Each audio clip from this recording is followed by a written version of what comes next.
오늘은 유다서를 봅니다. 유다서는 한 장뿐입니다. 유다는 예수님의 동생이었습니다. 우리가 앞에서 야고보서를 봤는데 야고보도 예수님의 동생이었어요.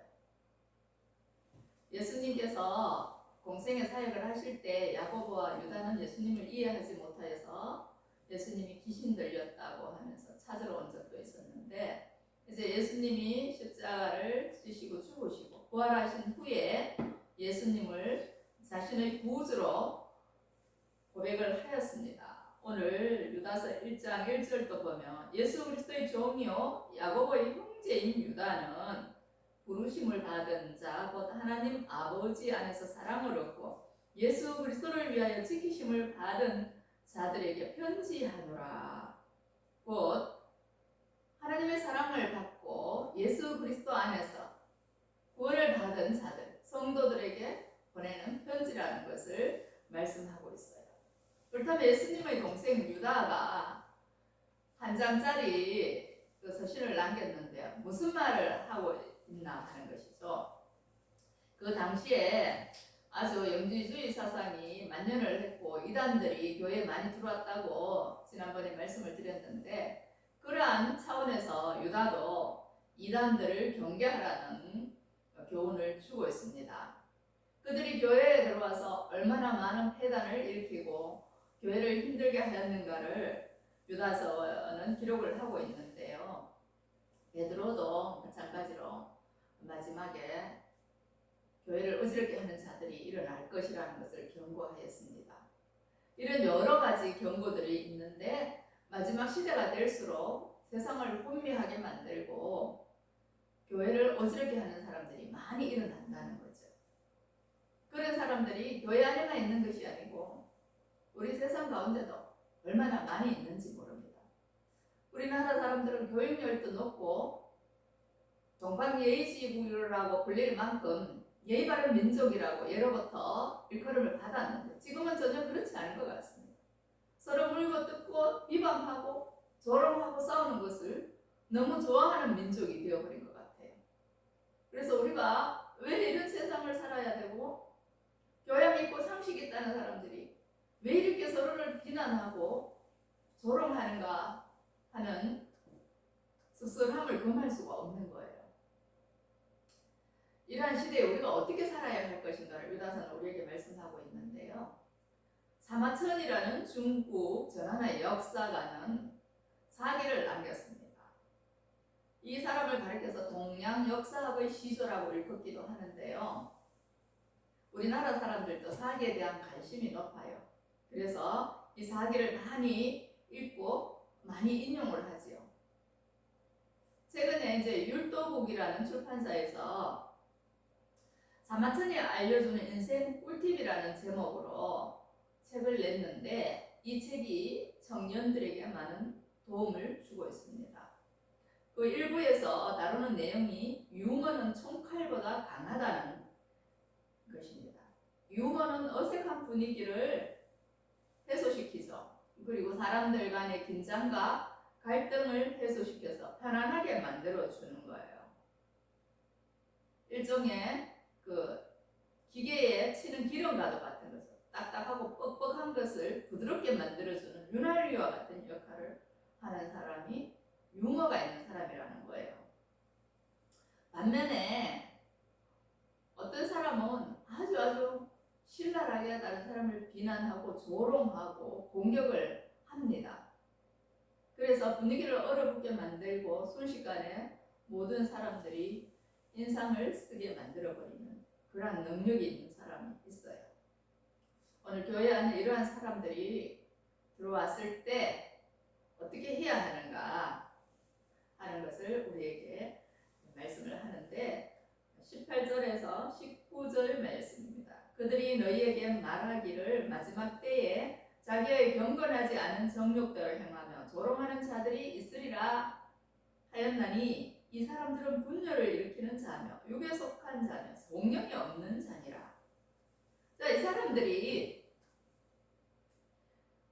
경건하지 않다, 정욕대로 행한다, 조롱하는 자다, 또 분열을 일으킨다, 육에 속한다, 이렇게 말씀을 하고 있어요. 반면에 성령은 없다고 기록하고 있죠. 그들이 너희에게 말하였다는 것은 선지자들을 가리킵니다. 사도들이나 선지자들이 성경에서 말씀하기를 마지막 때에 이런 사람들이 일어난다 하는 것이죠. 여기에서 조롱하는 자들이라는 것은 흉내내는 사람, 비웃는 사람이라는 뜻이 있어요. 우리 TV 프로그램 중에 개그 프로가 있는데 개그맨들이 가끔씩 익살스럽게 어떤 정치인이나 어떤 사람들을 풍자하고 또 아주 사람들을 우스갯거리로 만들어서 웃음을 주는 경우가 있는데 그런 경우가 아니고 이 사람들은 정말 어떤 의도를 가지고 사람을 조롱하고 비난하는 거예요. 이들이 비웃은 것은 누구냐? 하나님과 성도들이라는 거예요. 베드로후서 3장 4절에서 예수님께서 재림을 말씀하셨는데 그 재림의 약속이 어디 있느냐고 반박을 하였습니다. 이르되 주께서 강림하신다는 약속이 어디 있느냐? 조상들이 잔 후로부터 만물이 처음 창조될 때와 같이 그냥 있다 하니 주님께서 오신다는 그 재림의 약속이 어디 있어? 하나님 천지 창조하실 때부터 만물이 지금까지 그대로 있는데 무슨 재림이야? 이렇게 하면서 이 재림의 약속을 믿는 사람들을 비웃고 그 재림의 약속을 주신 하나님을 비웃은 거예요. 남을 비웃는다는 것은요, 자신이 우월하다는 거예요. 상대는 형편없고 가당치도 않는 것을 믿고 있다는 거죠. 그래서 상대를 아주 폄하를 하고 또 형편없는 사람으로 보는 겁니다. 그러나 자신은 아주 고상하고 훌륭한 사람이라고 믿고 있는 거죠. 요즘도 이런 사람들이 우리 가운데 많이 있어요. 그 신문의 댓글이나 뉴스에 그 댓글을 다는 걸 보면은 그 도가 지나치다 싶을 정도로 남을 비방하고 조롱하는 글들이 많이 있습니다. 교양과 상식은 어디로 갔는지 보이지 않고 참으로 험악하고 이간질이 심하다고 생각이 되어요. 우리 역사에서 악명이 높은 독일의 히틀러는 선전과 선동에 능했어요. 그는 10대에 부모님을 잃었어요. 어머님이 먼저 돌아가시고 나중에 아버님이 돌아가시고 그러면서 이제 화가가 되고 싶은 꿈을 가졌으나 그 소질이 없어서 그 꿈을 이루지 못하고 군대에 갔다가 정치에 입문을 하게 되는데 그의 언변 달변에 녹아서 젊은이들이 그를 많이 추종하였습니다. 그가 정계에 입문한 이후로 당수가 되고 독일의 번영을 이루고 성과도 얻어서 국민들이 열렬하게 지지를 하였습니다. 그러나 그는 독재를 하였고 세계 2차 대전을 일으켜서 유태인 600만 명이라는 엄청난 사람들을 살해했습니다. 학살이죠. 그 당시에 독일인들이 히틀러에 열광을 했는데 나중에 역사가 평가하기를 그는 독재자였다. 나라를 잘못 끌고 간 사람이었다. 라는 평가가 남아있죠. 이렇게 우리가 잘못된 지도자 한 사람, 올바른 사람들을 비난하고 조롱하는 사람에게 동조를 하게 되면 역사에 큰 오점을 남긴다는 것을 성경은 우리에게 말씀하고 있어요. 또 세계 역사가 가르쳐주고 있어요. 예수님도 공생의 사역을 마무리하실 즈음에 많은 종교 지도자들의 비난과 조롱을 받았습니다. 너가 뭐야? 하나님의 아들이라는 것을 증명해봐.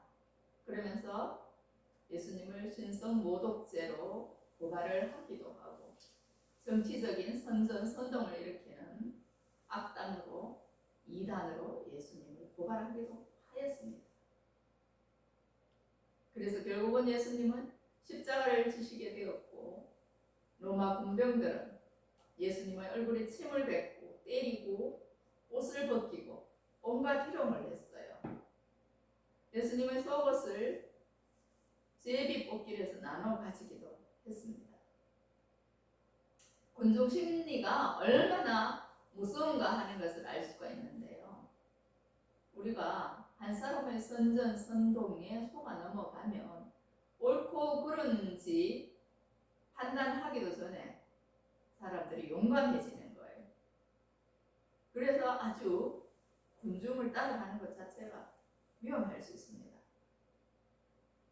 권력을 가진 사람들, 많이 배운 사람들, 항상 옳은 주장을 하는 게 아니죠. 항상 진리를 말하는 게 아닙니다. 개인적인 이해관계와 개인적인 명성을 위하여서 군중들을 이용하는 경우가 있습니다. 오늘 성경에 교회를 어지럽게 하는 사람들도 마찬가지로 그런 불순한 의도를 가지고 있다는 것이죠. 이런 사람들에게 하나님은 어떤 말씀을 주시나요? 시편 2장 2절에서 4절 말씀입니다. 세상의 군왕들이 나서며 가난들이 서로 꾀하여 여호와와 그의 기름 부음을 받은 자를 대적하며 우리가 그들의 맹것을 끊고 그의 결박을 벗어버리자 하는도다. 하늘에 계신 이가 웃으시며 주께서 그들을 비웃으시리로다. 하나님께서 하나님을 대적하고 비웃는 자들을 비웃으신다는 거예요. 하나님이 어떻게 사람들을 비웃으시나? 하나님께서 보시기에 너무나도 기가 막히니까 비웃으시는 거예요. 이런 사람들이 분열을 일으키고 육에 속하여 살고 성령이 없는 자다라고 성경에서 기록을 했는데 여기에서 육에 속한 사람은 간능주의나 행락주의를 말합니다. 육체적인 간능을 즐기고 육체의 정욕을 따라서 쾌락을 따라서 사는 사람이에요. 그것이 뭐 아무 죄도 아니다. 내가 육체적인 그 욕망을 따라서 마음껏 먹고 마음껏 마시고 마음껏 취하고 마음껏 즐긴다. 이런 사고방식을 가진 사람들이에요. 그것이 내 구원과 아무 상관도 없고 나의 영적인 고상함을 해칠 수 없다고 말을 하는 것이죠. 과연 하나님이 그렇게 우리에게 말씀하셨는가? 갈라디아서 5장 19절에서 24절 말씀을 보겠습니다. 육체의 일은 분명하니 곧 음행과 더러운 것과 호색과 우상 숭배와 주술과 원수 맺는 것과 분쟁과 시기와 분냄과 당 짓는 것과 분열함과 이단과 투기와 술 취함과 방탕함과 또 그와 같은 것들이라.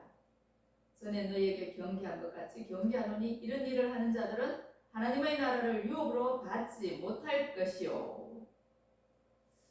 육체의 일이 은행과 더러운 것, 보색과 우상 숭배, 이 육체의 욕망이라는 것이 고상하지 않습니다.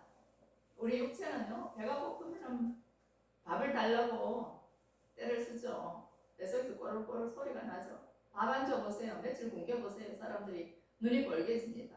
눈에 보이는 게 없을 거예요. 이것저것 뭐 폭력과 약탈을 일삼을 겁니다. 지금 뭐 우크라이나에 전쟁이 일어나서 러시아 병사들이 상점을 약탈한다고 하잖아요. 전쟁이 중요한 게 아니라 먹고 사는 게 더 중요한 거죠. 육체의 본능이라는 거는 그래요. 그 기초적인 생존 본능이 채워지면 그 다음에 즐기는 거죠. 먹고 마시고 취하고 즐기면서 그렇게 살기를 바라는 것이 우리의 육체라는 겁니다. 아침에 일어나는 것만 해도 그렇죠. 아, 오늘 주일인데 일요일인데 좀 더 자자, 또 편안하게, 더 즐겁게, 그러면서 더 맛있는 거 먹고 더 재밌는 영화를 보든가 스포츠를 하든가 이런 것을 우리가 추구하기를 바랍니다. 뭐 일상에 찌들고 피곤하니까 쉼을 얻기도 해야 되죠. 그러나 이 육체적인 본능과 쾌락이 지나치게 되면은 곤란하다는 것을 말씀을 하는데요. 그러한 사람들이 교회 안에 와서 경건하게 살고 진리의 말씀대로 살아가는 사람들에게 폐단을 끼친다는 것을 성경은 말씀하고 있어요. 그래서 우리가 성령으로 살아야 한다, 성령으로 기도해야 한다, 이렇게 말씀을 해요. 성령은 우리를 사랑과 희락과 합평과 오래 참음과 양성과 충성과 온유와 절제의 사람으로 만들어줍니다. 왜냐하면 성도는 예수님과 함께 정욕과 탐심을 십자가에 못 박았기 때문이에요. 그래서 우리가 성령 안에서 거룩하게 변화되며 거룩한 것을 추구하며 살아가게 되는 건데, 성령으로 충만하지 않으면 우리의 본성이, 육체적인 본성이 자꾸 살아나서 지하 가운데 빠지고 싶고 육체적인 관능을 추구하고 싶은 유혹을 받습니다. 그래서 우리가 성령 충만을 유지할 필요가 있습니다. 20절부터는 이제 우리가 이러한 사람들, 또 이러한 시대에 어떻게 믿음을 지킬 것인가를 말씀을 하시는데, 지극히 거룩한 믿음에 자신을 세우라고 말씀해요. 지극히 거룩한 믿음. 하나님께서 우리에게 요구하시는 것이 지극히 거룩한 믿음입니다. 믿음은 믿음인데 어떤 미지근한 믿음이 아니라 분명하고 확실한 믿음. 그 믿음 안에서 살아가라는 거예요. 그리고 성령 안에서 기도하라는 겁니다. 히브리서 11장에는 믿음의 사람들이 쭉 열거되어 있는데, 아벨로부터 에녹, 아브라함, 여리고의 기생이었던 나합, 이 수많은 사람들이 믿음으로 자신을 세웠다고 기록하고 있어요. 믿음이 없이는 하나님을 기쁘시게 할 수 없다고 히브리서 11장 6절에서는 말씀하죠. 창세기 22장에서는 아브라함이 믿음으로 낳은 아들 이삭을 하나님께서 모리아산에 제물로 바치라고 하시는 것을 볼 수 있는데, 이때 아브라함은 믿음으로 순종을 하였어요. 도대체 100세에 낳은 외아들을 어떻게 제물로 바치라고 하실까? 이해할 수 없는 하나님의 명령이었지만 아브라함은 대꾸하지 않고 순종하여서 이삭을 데리고 모리아산으로 갔습니다. 사흘째 되는 날 그가 같이 가던 종들에게 말을 합니다. 너희들은 나귀와 함께 여기서 기다려라. 우리가 하나님께 예배를 드리고 너희에게로 돌아오겠다. 이렇게 말을 하는 것을 볼 수 있어요. 그것은 아브라함이 이삭을 다시 데리고 온다는 뜻입니다. 우리가 예배드리고 돌아온다.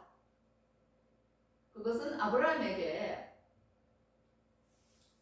큰 믿음이 있었다는 증거입니다.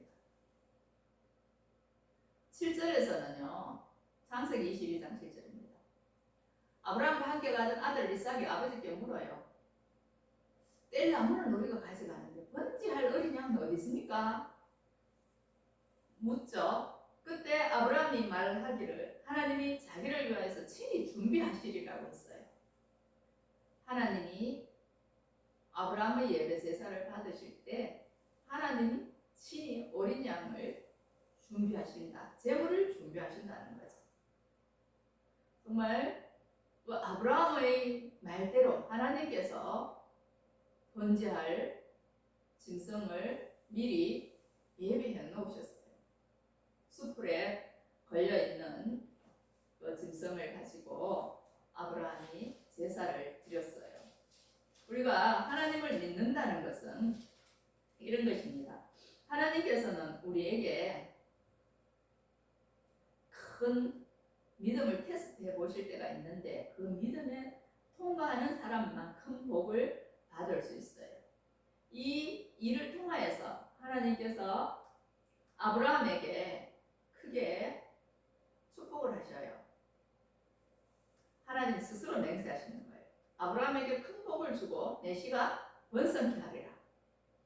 이 약속은 이미 창세기 12장에서 하셨는데 이삭의 그 사건을 통하여서 하나님이 맹세하시는 거예요. 자신에게 맹세하시면서 내가 너에게 큰 복을 주고 내 씨가 번성하게 하리라 이렇게 말씀하셨어요. 이 믿음이 얼마나 우리를 복되게 하는가 하는 것을 말씀하고 있는데요. 하나님께서는 자신을 위하여서 이미 모든 것을 준비하시는 분입니다. 모리아산에서 수량을 예비하셨던 것처럼 하나님은 우리를 위하여서 예수님을 이 땅에 보내셨어요. 우리가 피 흘려야 할 그 죄를 위하여서 예수님이 대신 죽으시고 피를 흘리심으로 우리가 구원을 받았어요. 이 구원의 약속, 이 믿음을 확실하게 붙들어야 우리가 마지막 시대에 교회를 어지럽게 하고 우리를 힘들게 하는 사람, 조롱하는 사람들로부터 우리 자신을 지킬 수 있다고 말씀해요. 너희 믿음의 확실함은 불로 연단하여도 없어질 것보다 더 귀하여 예수 그리스도께서 나타나실 때에 칭찬과 영광과 존귀를 얻게 할 것이니라. 베드로전서 1장 7절에서 말씀하고 있습니다. 그래서 우리가 무엇보다 말세를 살아가기 위해서는 믿음의 확신을 가져야 된다는 거죠. 두 번째가 앞서 말씀드린 것처럼 성령으로 기도해야 하는 건데 성령은 우리의 연약함을 도우세요. 그리고 성령은 말할 수 없는 탄식으로 우리를 위해서 친히 간구하세요. 로마서 8장에 나타난 말씀인데 이때 하나님은 성령께서 우리가 하나님의 뜻대로 기도하도록 하십니다. 우리는 우리의 뜻이 이루어지도록 기도해요. 그래서 때로는 중언부언하고 내 뜻이 이루어지게 해달라고 때를 쓰기도 하지만 성령은 하나님의 뜻을 살펴 아시기 때문에 하나님의 뜻이 이루어지도록 기도하는 것. 우리를 위한 기도이기는 한데 하나님의 뜻이 우리를 통해서 이루어지기를 기도하시는 분이 성령님입니다. 그렇게 해야 갈라디아서 5장 22절에서 23절에서 말씀하신 것처럼 희락과 화평과 온유와 절제의 열매를 맺는 거예요. 그만큼 우리가 성령 안에서 기도하는 게 중요하다는 것을 말씀하시고요. 21절에서는 하나님의 사랑 안에서 자신을 지키며 영생에 이르도록 우리 주 예수 그리스도의 긍휼을 기다리라고 말씀해요. 우리를 향하신 하나님의 사랑은 끊을 수가 없어요. 깊음이나 높음이나 사망이나 생명이나 천사들이나 권세자들이나 현재일이나 장래일이나 능력이나 어떤 피조물이라도 우리를 예수 그리스도 안에 있는 하나님의 사랑에서 끊을 수 없다고 로마서는 말씀하고 있습니다. 그 사랑이 우리를 지키고 영생에 이르게 하는 거예요. 복음성 가사 중에 할 수 있다 하시니는 나의 능력 주 하나님 의심 말라 하시고 십자가를 지라 하시네. 이런 가사가 있죠. 그다음 후렴에 보면 믿음만이 능력이라 하시네. 또 2절에서는 사랑만이 능력이라 하시네. 이렇게 했는데 믿음과 사랑은요 신앙생활에서 뗄래야 뗄 수 없는 관계입니다. 엄마와 아기가 뱃속에서 탯줄로 연결되어 있듯이 하나님과 우리는요 믿음과 사랑으로 연결이 되어 있는 거예요. 이걸 끊어낼 자가 없다고 말씀을 해요. 아기는 이 세상에 태어나면 탯줄을 끊어야지만 독립된 개체로 살아갈 수 있어요. 그러나 우리는 하나님과 끊을래야 끊을 수 없는 거예요. 이 믿음과 사랑은 눈에 보이지 않지만 너무나도 단단한 탯줄입니다. 끊을 수가 없어요. 그 사랑이 우리를 영생으로 이끌어 가시고 그 사랑이 우리를 지켜내십니다. 그 중심에 바로 예수 그리스도께서 계시는 거예요. 예수 그리스도의 피 흘리심과 부활하심, 그 능력이 우리 속에서 역사하기 때문에 가능한 겁니다. 22절에서는요. 어떤 의심하는 자들을 긍휼히 여기라. 23절 또 어떤 자를 불에서 끌어내어 구원하라. 또 어떤 자를 그 육체로 더럽힌 옷까지도 미워하되 두려움으로 긍휼히 여기라. 22절까지는 우리 자신이 어떻게 믿음을 지키고 영생에 이르게 해야 하는가를 말씀하셨는데 23절과 22절은 타인을 위하여서 우리가 어떻게 해야 하는가를 말씀하는 거예요. 예수님을 의심하는 사람들, 죄 가운데 빠진 사람들, 그 사람들은 불심판을 받게 되는데 거기서 끌어내라는 거예요. 그 앞부분에서 언급하고 있는 것이 소돔과 고모라에 대한 이야기인데 소돔과 고모라와 그 이웃 도시들이 엄난하고 다른 육체를 따라가다가 영원한 불의 형벌을 받음으로 본이 되었다. 그래서 1장 7절에서 하시는 말씀이에요. 그러나 아브라함의 중보 기도로 말미암아 그의 조카 롯과 두 딸은 구원을 받았죠. 이처럼 우리는 죄악 가운데서 죽어가는 사람들을 끌어내야 한다는 거예요. 죄는 미워하되 사람은 미워하지 말라고 하셨습니다. 죄인들이 지은 죄는 밉지만 그 죄인은 불쌍히 여기라는 거죠. 그들이 구원을 받을 수 있도록 기도하라는 말씀입니다. 복음을 전하라는 말씀입니다. 하나님은 모든 사람이 구원을 받기를 원하세요. 디모데전서 2장 4절 말씀이에요. 하나님은 모든 사람이 구원을 받으며 진리를 아는 데 이르기를 원하시느니라. 하나님은 모든 사람을 위하여서 예수님을 이 땅에 보내셨고 예수님은 자신을 십자가에 못 박은 사람들까지도 사랑하시고 구원받기를 원하셨기 때문에 우리가 예수님의 그 사랑 안에서 복음을 전하고 불심판을 받아 마땅한 사람들까지도 경물함으로 기도하고 그들을 사랑해야 하는 거예요. 그렇게 하는 사람에게 어떤 은혜가 있느냐? 야고보서 5장 20절 말씀. 너희가 알 것은 죄인을 미혹된 길에서 돌아서게 하는 자가 그의 영혼을 사망에서 구원할 것이며 허다한 죄를 덮을 것이니라. 죄인을 미혹된 길에서 돌아서게 하는 사람이 그의 영혼을 사망에서 건져낸다는 거죠. 그리고 허다한 죄를 덮게 될 것이라고 말씀하는 거예요. 이게 바로 예수님의 사랑이라는 거예요. 오늘 이 유다서의 말씀을 통해서 우리 안에 이러한 사랑이 있기를 바랍니다. 기도하겠습니다. 사랑과 생명이신 하나님 아버지, 오늘 유다서의 말씀을 통하여서 우리가 마지막 시대를 어떻게 살아가야 할 것인가를 알게 하시고 듣게 하시니 감사를 드립니다. 우리 안에 있는 어리석고 더러운 생각들, 육체의 소욕들 다 십자가에 못 박게 하시고 거룩한 믿음으로 세워지는 저들 되게 하여 주시옵소서. 특별히 교회 안에서뿐만 아니라 사회생활 중에 타인을 비방하거나 조롱하거나 분열과 다툼을 일으키는 사람들 불쌍히 여기시고 그들이 구원을 받게 하옵시며 우리가 저들을 위해서 기도하게 하옵소서.